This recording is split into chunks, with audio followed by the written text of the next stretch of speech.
मनोरंजन जगत से जुड़े सितारों की जिंदगी जितनी आसान दिखती है उतनी होती नहीं है। मन में लाख दुख छुपाए सितारे ऊपर से मुस्कुराते हैं और फैंस का मनोरंजन करते हैं। कई सितारे इस फेज से गुजर चुके हैं और उनमें से एक अर्चना पूरन सिंह भी हैं। अर्चना ने कई कॉमेडी शोज को जज किया है, जिनमें एक कॉमेडी सर्कस भी है जिसमें वो 10 सालों तक जज रही। इन 10 सालों में उन्होंने अपनी हंसी से लोगों का मनोरंजन किया, लेकिन एक वक्त ऐसा भी आया था जब वह अंदर से दुखी थी और ऊपर से हंसना उनकी मजबूरी थी। एक बार अर्चना पूरन सिंह ने ई टाइम्स को दिए एक इंटरव्यू में उस पल को साझा किया जब वह कॉमेडी सर्कस शो को जज कर रही थी और उनकी सासू मां के निधन के बाद भी उन्हें मुस्कुराते हुए शो को जज करना पड़ा था। एक्ट्रेस ने कहा, मैं अपनी सास के बेहद करीब थी, वह अस्पताल में थी। जब मैं शो के सेट पर शूटिंग करने के लिए पहुंची तो आधे रास्ते में ही मुझे पता चला कि उनका निधन हो गया। मुझे फोन आया था, मैंने इस बारे में उस प्रोडक्शन हाउस को भी बताया जहां मैं जा रही थी। प्रोडक्शन हाउस ने मुझसे कहा कि आप अपनी रिएक्शन दीजिए और फिर जाइए।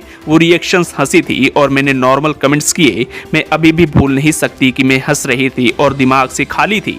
मैं सिर्फ अपनी सास का चेहरा देखने के बारे में सोच रही थी। यह एक दर्दनाक समय था। अर्चना पूरन सिंह ने साल 1992 में परमीत सेठी के साथ शादी की थी। उनके 2 बच्चे हैं जिनके नाम आर्यमान और आयुष्मान हैं।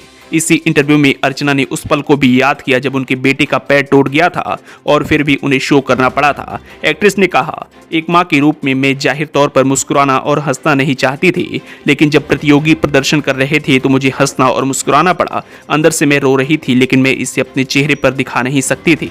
बता दें कि इस वक्त अर्चना पूरन सिंह द कपिल शर्मा शो के नए सीजन में जज के रूप में नजर आ रही हैं।